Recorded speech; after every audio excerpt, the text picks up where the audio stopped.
अर्पित करतो। आज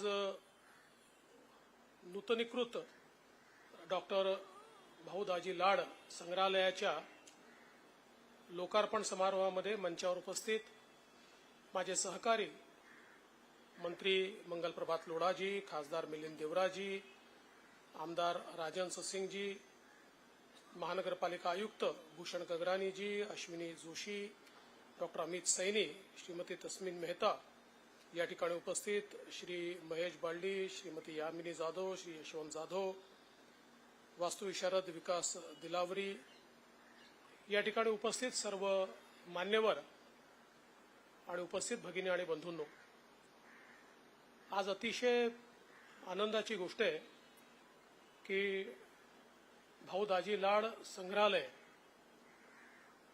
जो मुंबईच्या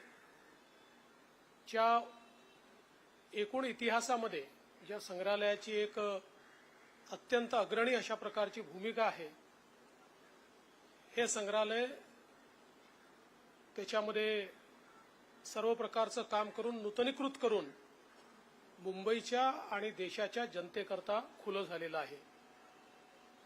आपल्या सर्वांना कल्पना आहे की महाराष्ट्रातलं हे सर्वात जुनं आणि देशातलं तिसरं सर्वात जुनं अशा प्रकारचं संग्रहालय आहे आणि कुठल्याही शहराची श्रीमंती ही तिथल्या इमारतींवर अवलंबून नाही आहे, तिथे रस्ते किती मोठे आहेत याच्यावर अवलंबून नाही आहेत, किती श्रीमंत लोक राहतात याच्यावरही अवलंबून नाही आहे, तर एखाद्या शहराची श्रीमंती तिथले संग्रहालय कसे आहेत याच्या आधारावर खरं म्हणजे जगामध्ये ठरवली जाते।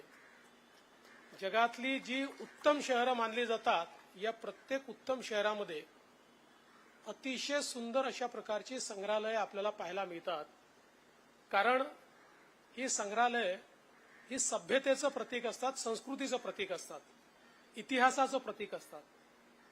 कुठल्याही सभ्यतेमध्ये त्या सभ्यतेचा विकास कसा झाला, त्याच्यामध्ये काय काय बदल झाले,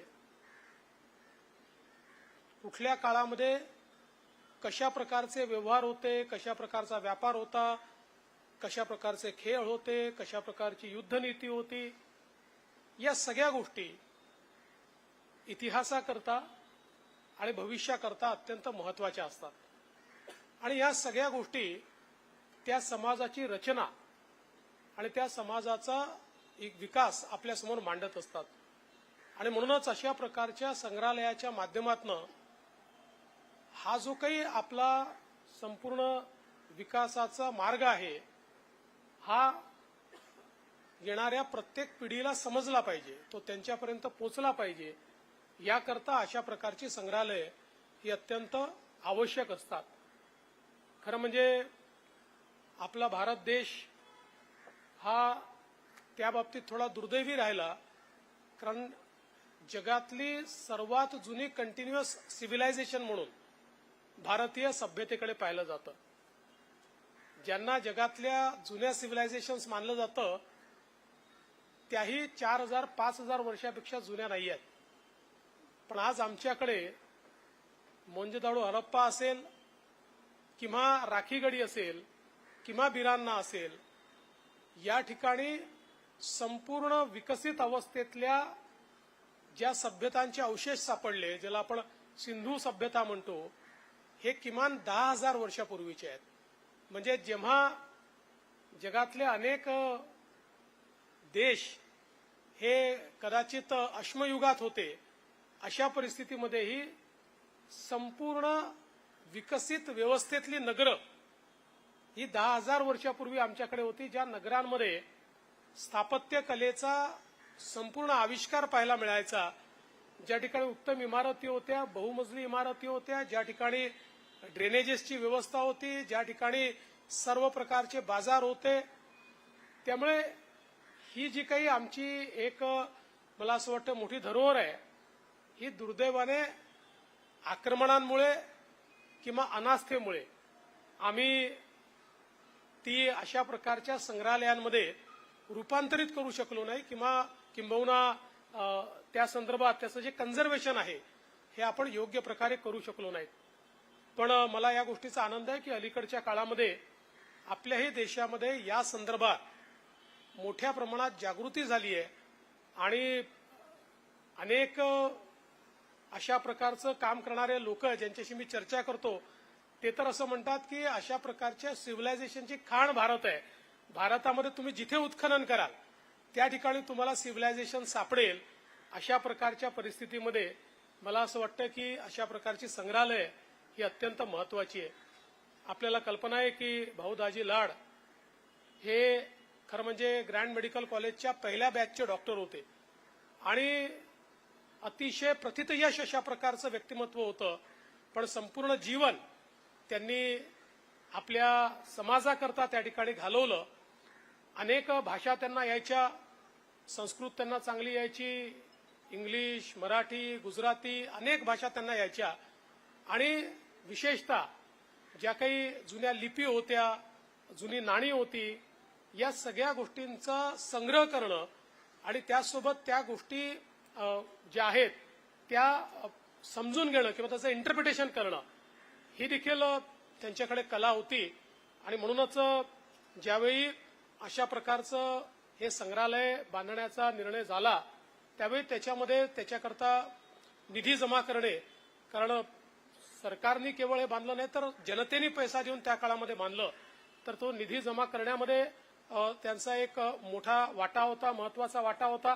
आणि त्यानंतर त्यांच्याकडे असलेल्या ज्या गोष्टी होत्या त्या त्यांनी या संग्रहालयाला दिल्या. अनेक दुर्मिळ वस्तू या संग्रहालयाकरता त्यांनी मिळवल्या आणि म्हणूनच मला असं वाटतं की 1975ला हा निर्णय झाला की या संग्रहालयाला त्यांचं नाव द्यायचं आणि या संग्रहालयाचं नाव डॉक्टर भाऊ दाजी लाड अशा प्रकारचं नाव हे झालं. आणि अतिशय मला असं वाटतं चांगला योगायोग आहे की आज 50 वर्षानंतर तेच संग्रहालय पुन्हा नूतनीकृत अशा प्रकारच्या या सगळ्या वास्तूमध्ये आणि पद्धतीमध्ये पुन्हा जनतेकरता खुलं करण्यात येत आहे. मला विश्वास आहे की येत्या काळामध्ये मुंबईमध्ये जे काही पर्यटक येतात त्या पर्यटकांकरता एक आकर्षण म्हणून हे जे काही संग्रहालय हे असेल. आम्ही थोडक्यात संग्रहालय या ठिकाणी बघू शकलो. त्याच्यामध्ये मला असं वाटतं की समकालीन मुंबई ही आपल्याला या संग्रहालयामध्ये मोठ्या प्रमाणात पाहायला मिळते.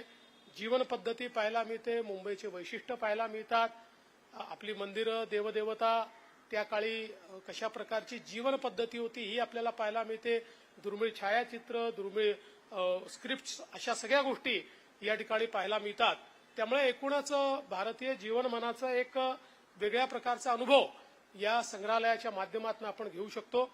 मी मुंबई महानगरपालिकेचं अतिशय मनापासून अभिनंदन करेन की महानगरपालिकेने हा प्रकल्प हातामध्ये घेतला आणि याचे आर्किटेक्ट असतील, ज्यांनी काम पूर्ण केलं ते असतील, सगळ्यांचं मी मनापासून अभिनंदन करतो की you have done a wonderful job. म्हणजे अतिशय सुंदर अशा प्रकारचं रेस्टोरेशन आपण सगळ्यांनी केलेलं आहे.